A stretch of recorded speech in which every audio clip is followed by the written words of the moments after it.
तर शासन रूपी खरं तर या सुवर्ण मृगाच्या पाठीमागे लागलो आणि शेवट आमचा असा निराश झालेला आहे की पुढे गेल्याच्या नंतर मागं पळतो मी, आज निकाल लागल उद्या निकाल लागल, तसं पळता पळता प्रभू रामचंद्राला ते मायावी हरण जसं निघून गेलं त्याचा पत्ता सुद्धा लागला नाही, तसं हे शासन रूपी प्रशासन रूपी सुवर्णाचं मृग हे सुवर्ण मृग नसून मला असं वाटतं हे अत्यंत मायावी मृग आहे. आपल्या राज्य सरकारातील जे काही नेते आहेत त्यांना असा प्रश्न आहे की तुम्ही आता सेवा पंधरवाडा म्हणजे कोणाची सेवा करणार तुम्ही? मनाने कोणी आंदोलन करत नाही. जेव्हा लेकराला भूक लागली तर तो आक्रोश केल्याशिवाय राहत नाही. तसे आम्ही खरं तर प्रजा म्हणजे शासनाचे राजाचे लेकर असतो, परंतु त्यांचं आमच्यावर खरं तर लक्ष नाही.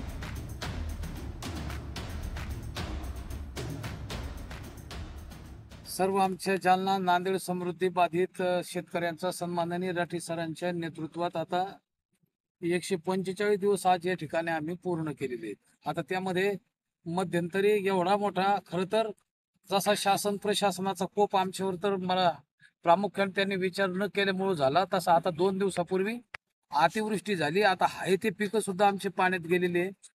आता आमची अशी अवस्था आहे, तिकडं थांबता येणार आणि इकडं नाही थांबावं तर 5 महिने व्हायला जाते का काय? जसं रामायणामध्ये सीतामायाला प्रभू रामचंद्राने सांगितलं हे सुवर्ण मृग आहे, तेवढं मला आणा आणि एकदा मला सुवर्णाची चोळी करायची अशी माझी इच्छा झालेली आहे. त्यावेळेला बायकोचं ऐकावं लागतं या हेतूने प्रभू रामचंद्राने खरं तर ते सुवर्ण मृग असं समजून त्याच्या पाठीमागे धाव घेतली. पुढे जाऊन पाहिलं मग त्या प्रभू रामचंद्राच्या लक्षात आलं ते हे मृग सुवर्ण मृग नसून हे मायावी मृग आहे, ते गुप्त झालं. आणि माग येऊन पाहते तर सीता गेली. म्हणजे पुढं पाहावं तर सुवर्ण मृग गेलं आणि माग पाहत असलेली सीतामाया सुद्धा रावणाने ओढून नेली. हीच परिस्थिती तेव्हा आम्ही विचारलं की हे तुमचं झालं कसं काय? त्यांनी सांगितलं विनाश काले विपरीत बुद्धी तथापि तृष्णा रघुनंदन असते. म्हणजे रघुनंदन असलेला भगवान प्रभू रामचंद्र त्यांना सुद्धा विनाश काल आला म्हणजे विपरीत बुद्धी झाली. इकडं सुवर्ण मृग असताना तो निघून गेला आणि इकडं खरी आपली बायको सीतामाया रावणानं चोरून नेली. आमचं असंच झालेलं आहे. सीता म्हणजे ही खरं तर पृथ्वी माता आहे आणि ती आमची जमिनी आहे. तिकडं आम्ही त्यांनी सांगितलं आम्हाला तिकून जा की तुम्ही काहीतरी इथं आमचा निकाल लागला पाहिजे आणि तुम्ही आम्हाला म्हणजे योगदान देण्याच्या दृष्टिकोनातून आंदोलन करा, शासन करत नाही. आणि म्हणून आम्ही इकडे आलो तर शासन रूपी खरं तर या सुवर्ण मृगाच्या पाठीमागे लागलो आणि शेवट आमचा असा निराश झालेला आहे की पुढे गेल्याच्या नंतर मागं पळतो मी, आज निकाल लागल उद्या निकाल लागल, तसं पळता पळता प्रभू रामचंद्राला ते मायावी हरण जसं निघून गेलं त्याचा पत्ता सुद्धा लागला नाही. तसं हे शासन रूपी प्रशासन रूपी सुवर्णाचं मृग हे सुवर्ण मृग नसून मला असं वाटतं हे अत्यंत मायावी मृग आहे. पण हे पळाल्याच्या नंतर आणि इकडे सीता हरण झाल्याच्या नंतर लक्षात आलं. तसं आता आम्हाला प्रामुख्याने शासन प्रशासन रूपी या मृगाला 5 महिने झाल्याच नंतर लक्षात येऊ लागलं आता की हे निश्चित रूपाने सुवर्ण मृग नसून हे मायावीच मृग आहे, असा आमचा एकंदरीत आता निर्धार होण्याची दाट शक्यता आहे.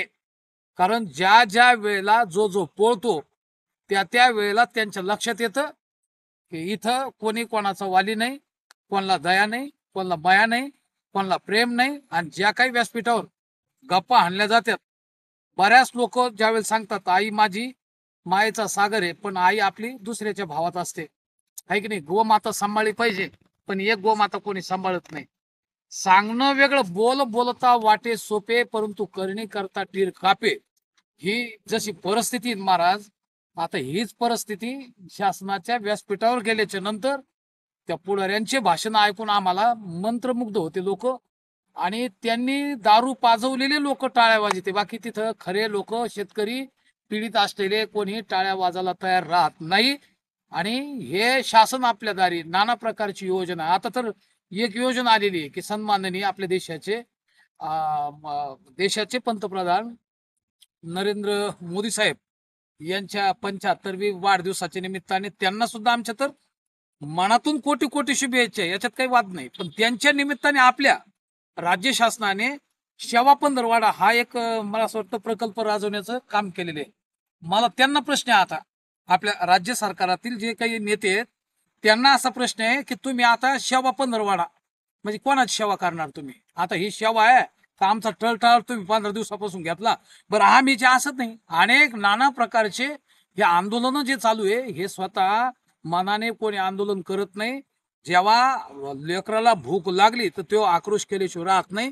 तसे आम्ही खरं तर प्रजा म्हणजे शासनाचे राजाचे लेकर असतात, परंतु त्यांचं आमच्यावर खरं तर लक्ष नाही. केव्हा त्यांना आवाज जाईल देव जाणे. फक्त सरस्वती मातेला आता इथून पुढे विनंती करतो की बाबा आता आमचं तर काही चालत नाही, फक्त तुमची एक फक्त कृपा त्यांच्यावर व्हावी. नमस्ते शारदे देवी सरस्वती मतिप्रदे, म्हणजे त्यांना तरी मती देऊन टाका तुम्ही आता की यांचं काहीतरी चांगलं करा. एवढीच सरस्वती मातेच्या दुर्गा मातेच्या चरणी या ठिकाणी कोटी कोटी प्रार्थना करतो. आता बोलणं याच्यापेक्षा कृती करा काय, असा महत्वपूर्ण अशा प्रकारचा आक्रोश आमच्या अंतःकरणात निर्माण झालेला आहे. पण तो क्रोधही व्यक्त करता येत नाही, कारण वेशांतर मला असं वाटतं दुसरं जर असलं तर काही करायला अडचण नाही. परंतु आता आम्ही अशा भानगडीत पडलेलो आहे की बोलून तर सरकार मायबाप आमचं ऐकत नाही आणि कृती आम्हाला करता येत नाही. आता त्यांना सरस्वती मातेनं बुद्धी जे द्यायची मला असं वाटतं ते द्यावी, एवढीच त्या निमित्ताने या ठिकाणी विनंती करतो.